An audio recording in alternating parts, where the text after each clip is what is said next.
What's up, y'all? I'm Andrea, and welcome to Branded by Aymar. In today's video, I'm going to dispel some major myths surrounding brands.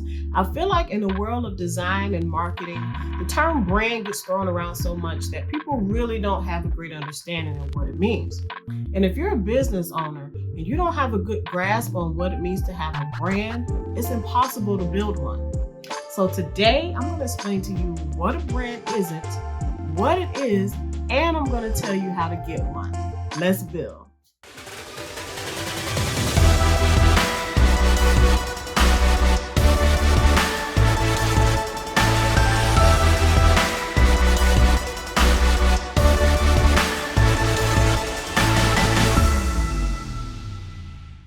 So let's first talk about what a brand isn't. Number one, your brand is not your name. Yeah, we're just going to let that marinate right there for a minute. Number two, your brand is not your logo. Say what now? What did she just say? Your brand is not your logo. Your logo is simply a symbol or a word mark that identifies who you are in business. That's all it does. Number three, your brand is not the product or service that you offer. And number four, your brand is not your visual identity or style. Now, I know you're probably thinking, Andrea, if none of those things are my brand, then what the heck is it?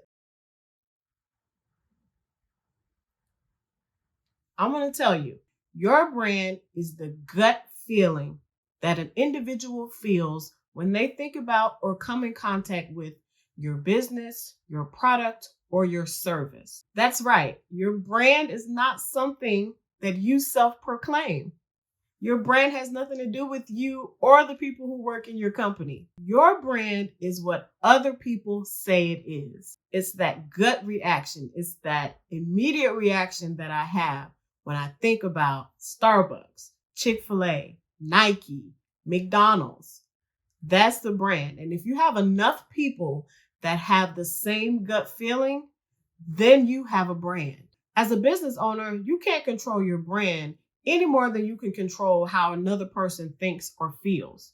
But what you can do is influence those feelings. And I'm going to tell you how to do that. You influence how people feel about your business through branding. So what is branding? Branding is everything that you do in order to shape the perception of your business in the mind of someone else. So that brings me to another misconception, and that's that branding is all about logos and color palettes and typography. While all of those things are important and those are a part of branding, those are not the most important things. I know that's what you thought. I know it. It's okay. I thought it too. Branding goes so much deeper than what things look like. Branding is all about research. It's all about intention.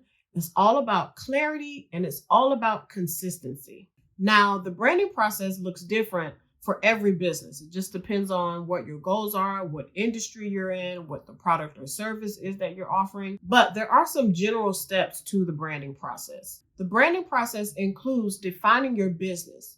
This means being very clear about who you are not, and what you offer. It also includes establishing your mission and your goals. What is it that you want to accomplish? What change do you want to occur?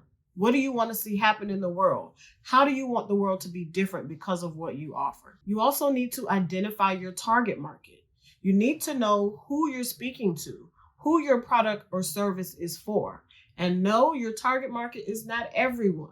It's impossible for you to serve everyone. So it's important that you pin down exactly who your audience is. The branding process includes checking out your competition.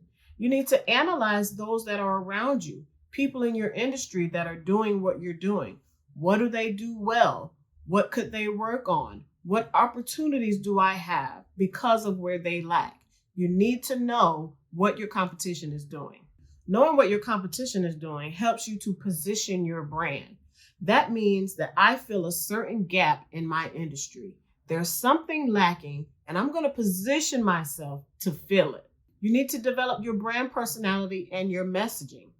Just like you and I talk and speak a certain way, your brand needs to speak a certain way. You don't talk to everyone the same. You may use a different vernacular. You may use slang when you're with certain people. I know you laugh. When you're at work or when you're in business, you may talk to your customers different than you talk to members of your family. So your brand needs to have a specific tone, a specific language, and specific messaging. Branding includes crafting a compelling brand story. All that means is telling people where you come from and where you're going. What's the motivation behind what you're doing? What's the bigger picture? People are more apt to connect with you and your brand if they are able to hear your story. Then branding, yes, also includes your visual identity.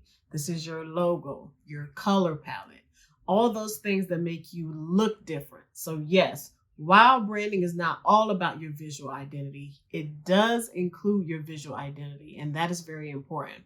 This is what helps you stand out and look different in a sea of other competitors. Lastly, branding includes execution.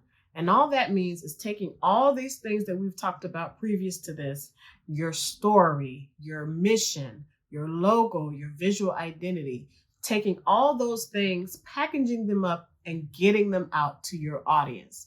This is how people know where you are and what you're doing. This can be done through print and digital media. This can be a website. This could be a blog. This could be stationery, business cards, any of those things. All that is brand execution, bringing your brand to life.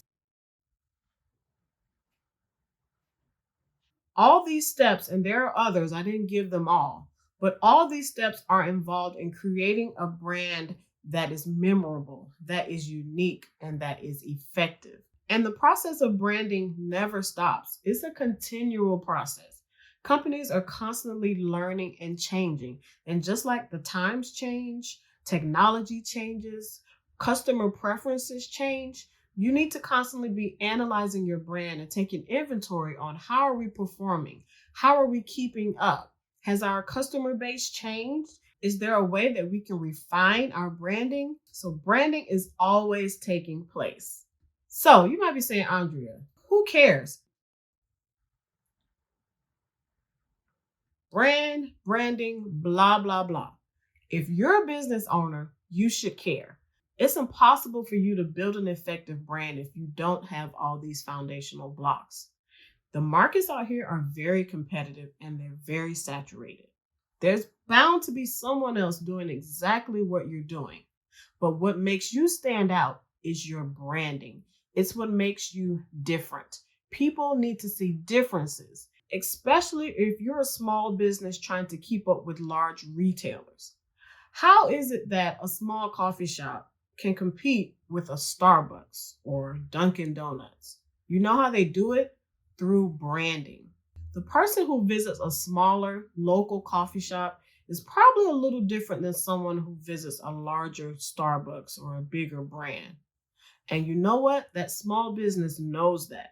And so everything they do is tailored to that specific kind of customer. I may not have a drive-through. You may have to walk into my establishment. I may not have a plastic cup. You may be able to sit down and drink out of a ceramic mug. There's a specific person that wants to do that. And if you're a small business, you need to find out who that person is and then do everything in your power to tailor your branding and your marketing to reach that person. So let's review. Your brand is not your name. Your brand is not your logo. Your brand is not your visual identity. Your brand is not your product or service.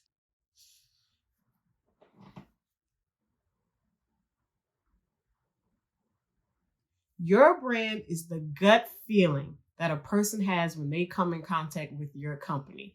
It's kind of like your reputation. The only way you can influence your reputation is to move and act a certain way, and you have to do it intentionally. That's done through branding. Branding involves defining your business, discovering your target audience, developing language and messaging that reaches them, and then designing a visual identity that resonates with them. Branding is how you are going to compete as a small business owner. That's right. Well, that about does it for this video. I hope that I've offered you some information and some value that you can use, something that you can apply to your business. If so, go ahead and hit that like button. Make sure you subscribe to my channel and click that notification bell so that you know when my next video comes out. If you have any questions, feel free to put them down in the comment section. Until next time, thank you for watching and keep building.